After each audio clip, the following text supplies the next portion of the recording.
देखिए बच्चों, CBSE board 2024-25 का सैंपल पेपर का सेकंड क्वेश्चन ये है कि a conducting wire connects to charged conducting spheres of radii r1 and r2 such that they attains equilibrium with respect to each other.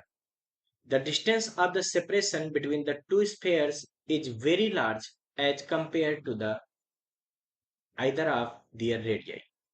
The ratio of the magnitude of the electric field at the surfaces of the sphere of radii r1 and r2 is okay. तो इसको हम solve करते हैं बच्चों। तो देखिए बच्चों, इस क्वेश्चन में कह रहे हैं कि एक कंडक्टिंग वायर से दो स्फीयर कनेक्ट है, ऐसे ये कनेक्ट हो गए। ये कौन सा हो गया? ये हो गया कंडक्टिंग वायर। ठीक है, तो कंडक्टिंग वायर से दो स्फीयर कनेक्ट है। और कैसे स्फीयर कनेक्ट है? ये कंडक्टिंग स्फीयर से, मतलब ये कंडक्टर। अब समझो, आपको पता होना चाहिए कंडक्टर को हम जो भी चार्ज देते हैं वो उसके सरफेस पर होता है ना। जैसे इसको कुछ चार्ज दिया होगा, कुछ इसको चार्ज दिया, हमने दिया होगा, वही बहुत बढ़िया। अब होता क्या है बच्चों कि जब हम इसको किसी कंडक्टर से कनेक्ट कर देते हैं, किसी वायर से इन दोनों को कनेक्ट कर देंगे, तो क्या होगा भाई? चार्ज का ट्रांसफर होगा। और वो चार्ज का ट्रांसफर कब तक होगा भाई? कह रहे हैं कि जब तक वो इक्विलिब्रियम अटेम्प्ट कर ले। इसका मतलब है जब इक्विलिब्रियम में आ जाएंगे तो ऐसा क्या होगा कि वो इक्विलिब्रियम में आ जाएंगे? सोचो, जब एक स्फीयर को दूसरे स्फीयर से कनेक्ट करते हैं तो उनमें चार्ज का ट्रांसफर होता है। बट आपको पता होना चाहिए कि चार्ज तब तक ट्रांसफर होता है जब तक दोनों का पोटेंशियल सेम ना हो जाए, क्योंकि चार्ज में ट्रांसफर होता है पोटेंशियल डिफरेंस की वजह से।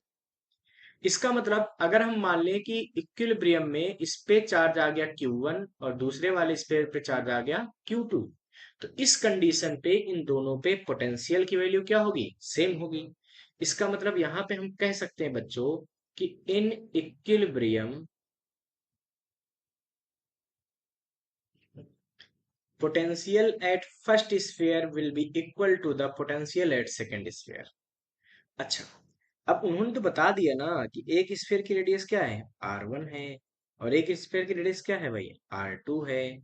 अब आपको पता होना चाहिए कि अगर R1 रेडियस पे Q1 चार्ज है तो इस का पोटेंशियल का फार्मूला क्या होता है? पोटेंशियल फार्मूला होता है, वैसे तो आपको पता होना चाहिए, जैसे कोई स्फीयर है ना, इसको आपने Q चार्ज दिया तो इसके सरफेस पर पोटेंशियल कितना होता है? तो अगर इसकी रेडियस r है, इस पे आपने q चार्ज दिया, तो इसके सरफेस पर पोटेंशियल होता है 1/4πε0 और q अपान r। ये पोटेंशियल का फॉर्मूला होता है। बट आपको पता है जब हम लोग लिखते हैं थोड़ा शॉर्ट लिखने के लिए, हम लोग 1/4πε0 क्या लिख देते हैं? k, यानी कि फार्मूला लिखते हैं k q अपान r। ये पोटेंशियल फार्मूला लिखते हैं। तो जैसे v1 यहाँ पे पहले स्फीयर का पोटेंशियल, v2 क्या है? दूसरे का पोटेंशियल। तो v1 बराबर जब v2 हमको करना है तो हम क्या करेंगे बेटा? k q1 अपान r1। पहले का क्या होगा भाई? इसका पोटेंशियल क्या होगा पहले वाले का? तो पहले वाले का पोटेंशियल होगा k q1 अपान r1। क्यों? k q अपान r पढ़ाना अभी उसी से। इस पे चार्ज q1 है, रेडियस r1 है, ठीक है। दूसरे वाले स्फीयर पर कितना पोटेंशियल होगा? इस पे सोचो, k q2 अपान r2, क्योंकि इसका चार्ज अपान इसकी रेडियस। क्या जाएगा? k q2 अपान r2। बेटा k से k को अगर मैं कट कर दूं तो अपने को क्या मिल रहा है? ये मिल रहा है q1 अपान r1। ये किसके बराबर हो जाएगा? q2 अपान r2। एक इक्वेशन हो गई। अच्छा ठीक है, अब हमसे पूछ रहे हैं उनकी इलेक्ट्रिक फील्ड का रेशियो क्या होगा। तो अच्छा सोचो, जब किसी स्फीयर को क्यू चार्ज देते हो, आर रेडियस का होता है, तो इलेक्ट्रिक फील्ड क्या होता है?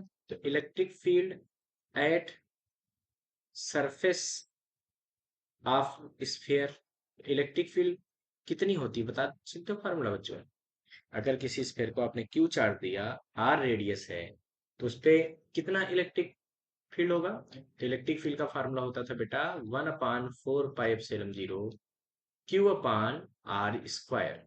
अगर ये कोई स्फीयर है ऐसा, क्यू चार्ज उस पे दिया गया है आर रेडियस पे, तो उस पे ये फार्मूला लगेगा। अब 1/4πε0 को फिर वही बात हम क्या कह सकते हैं? के कह सकते हैं। तो ई बराबर क्या बनेगा? के क्यू अपान आर स्क्वायर। अच्छा, ये तो इस स्फीयर पे है ना, जो ये बना हुआ है, ये इधर वाला, ठीक है।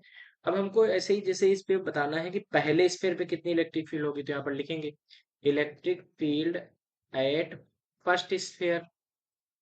तो पहले स्फीयर पे कितनी इलेक्ट्रिक फील्ड होगी? सोचो बेटा, तो E1 बराबर क्या होगी भाई, ये होगी K Q1/R1 स्क्वायर। फिर ऐसे करेंगे क्या, electric field at second sphere, तो सेकेंड पे कितनी होगी बेटा, तो E2 बराबर क्या हो जाएगा, KQ2/R2 स्क्वायर। अच्छा ठीक है, बहुत बढ़िया। अब हम बात करते हैं E1/E2, इसका रेशियो क्या आएगा बता। तो इसका रेशियो आएगा बेटा, देखो जैसे ही डिवाइड करोगे तो क्या होगा, के से के तो कट जाएगा, कटेगा ना, तो क्या बचेगा, Q1/R1 स्क्वायर, ठीक है, इनटू अपान में आएगा Q2/R2 स्क्वायर। तो इसको जब नीचे आएगा तो इसको क्या करेंगे, रेसिप्रोकल कर देंगे ना भाई, E1/E2। तो पहले इसकी वाली वैल्यू रखी ऊपर वाली, तो नीचे वाली रखेंगे, तो अब ये जब आपको पता है ना, फ्रैक्शन के नीचे फ्रैक्शन आता है उसका रेसिप्रोकल हो जाता है ना, पलट जाती है फिर नीचे से, तो ये ऊपर चली गई, ठीक है।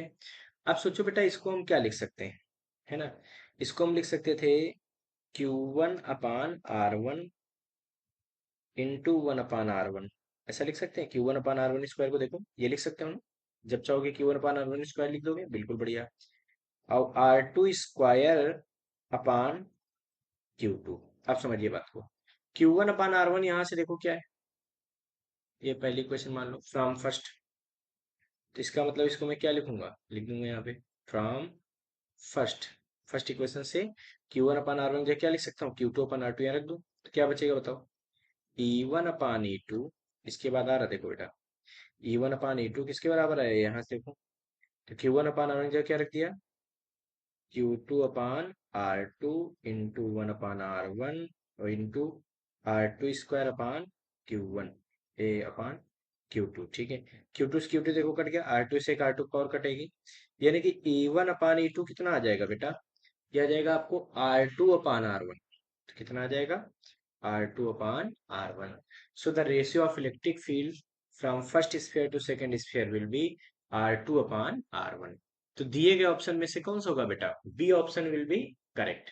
इसको फटाफट नोट कर लीजिए बच्चों।